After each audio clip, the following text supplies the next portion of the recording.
What's up, guys? It's Derek with Raleigh Restorations, here to show you the gum bottom low 11s that I've created. I sent this out last week, but I wanted to go ahead and make these videos for the issues of shipping, if something were to go wrong.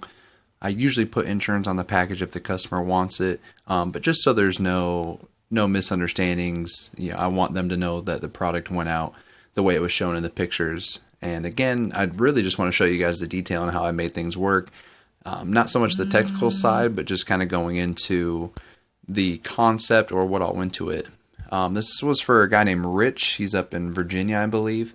Really cool guy. He was understanding with the time. I was a little bit behind on schedule because I had so many orders in, that was April. There was a lot of people, so they came in January, mid-January, I think, maybe early February.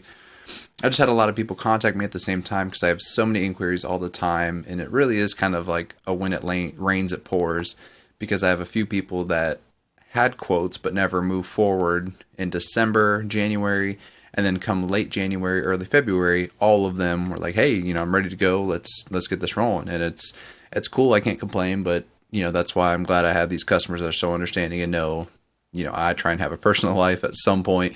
But I have a bunch of other orders and a bunch of other shoes coming in at the same time, close to theirs. So the first thing I want to show you is just the entire shoe. The idea, again, was the gum bottom 11s. I'll get in more to what I changed and what he wanted. But you can see the sole defender is on there right now. It's pretty minimalistic. I try to keep it off the top so you can't see it. But again, on this pair, I tell people I don't recommend painting the soles as it's not permanent. And the scratch resistant sealer you can see here in the background, I use that as well, but it's still, the rate that you're going to be wearing these shoes and the things that can happen to those areas, you can still scuff it off after time. It's not permanent, but it is made to wear. I put a little bit on the bottom too, even with the sole defender, but I'm really worried about the sides there and the exposed areas that you can see right there.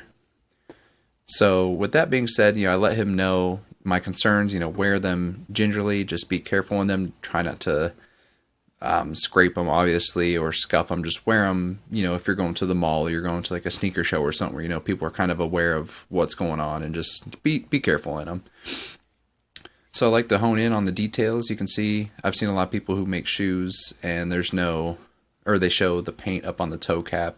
You can see right here, the factory glue, I try and just cover.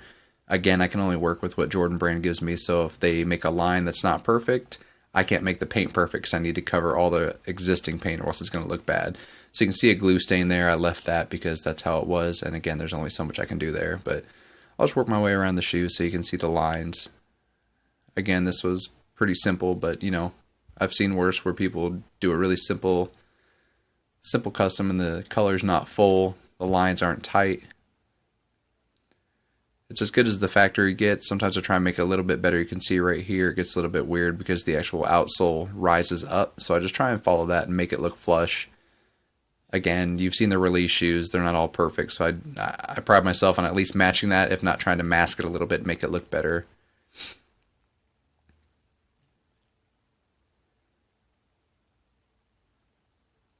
And here I'm showing just how it ships, trying to protect the front and the heel and the sides when it's shipping in the box, because the only movement in the box should really be side to side. But the 23, these were the infrareds. As you can see on the inside, there's a little infrared there. But the 23 went from infrared to white, so I detailed that whole thing. You can see every angle I show you it at, it's completely solid. I went over it a few times to make sure it was completely white. I decided to go ahead and black out the Jumpman on the back. Initially, he wanted the 23 and the Jumpman gum as well, including the sole. And I thought that would be a little too much. I never really liked the Jumpman on the heel, so I decided to black it out just to kind of hide it. And I like the white on the 23 because it pulls the midsole and the 23 together. Also, the pods and the tag on the front are white, so that really kind of makes it complete. So that was the idea there.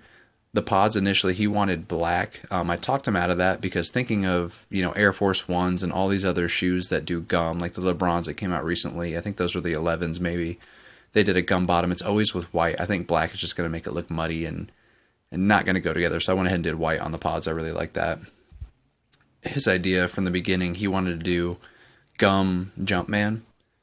So I stuck with that. I thought that was a cool idea because the tag's white. Again, it brings the midsole and the 23 together as well as the pods with the white on the tag.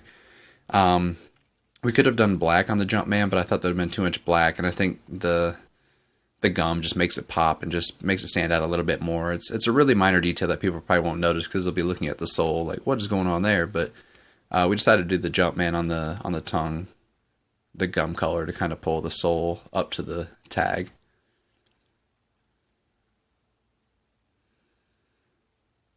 Just let you get another look at them here, just on the other shoe.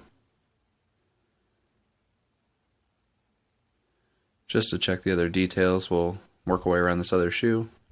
Make sure the lines are clean. And actually right here you can see, I'm zooming in because I don't know if you can even see that, but that little bit of paint right there underneath my thumb, that looks like a flaw to me. If it's a dead stock shoe and I painted it, and especially since that's the gum color, that is my flaw, I'm going to clean it up before I ship it out, because it's funny because there are so many customizers that have problems that are way worse than that, and they don't address it. And if what I just pointed out is a flaw on my shoe, I honestly think that is a flaw and that should not be there, and it's a mistake. Maybe I'm just too critical on myself, but it's funny because there's a lot of people that have way worse issues and problems in paint and just a number of things on their shoes that they ship out, and they feel comfortable with that. And I was like, this is the stuff that I focus on, and that, you know, I want my stuff to be perfect. I want you to be able to pick it up and look at it and hold it. I want you to be able to see it like it is in the pictures, and I don't want to edit these pictures and make these beauty shots and make it seem like something that, you know, is unobtainable, and that's not what it really looks like. Because at the end of the day, we all touch up our pictures. We all make them look a little better because they're beauty shots. They're made for advertisement. Look at any magazine, any girl that's on a cover of a magazine, any muscle magazine. You know, they Photoshop them a little bit. They touch them up. I personally don't know how to use Photoshop. I don't have the time to learn. I use Lightroom, which is made by Adobe, who are the same people, so I can adjust like the hue and tones. It's basically, if you don't know what that is, you're not familiar, it's basically the filters on Instagram, but on steroids. They have the same thing, the levels, the fade, the balance. You can do a little bit more with the color and make it more full, the hue, the saturation, stuff like that. But it's pretty much like the Instagram filters, but on a professional level. I try to keep the backgrounds pretty minimalistic and use a natural outdoor background, or I put it inside of my light booth, which is just constant lighting for shoes. The one where you see the plain solid background, that's a light box. I don't do any like tricks and stuff in the background. Sometimes it looks cool if you're doing a theme shoe, but I don't know how, and B, I think it takes away from the details of the shoe. So if you like these, dislike them, let me know. I love criticism, whether it's good or bad. The only thing I hate is when people say these suck or these are ugly. That's fine. That's your opinion. That's cool. You know, they're ugly, but why? What should I have done? What would you do differently? What do you dislike? You know, make it at least constructive instead of wasting your time and my time just saying these suck. Like, okay, that gets us nowhere. But yeah, anyone that likes them, cool. A like, comment.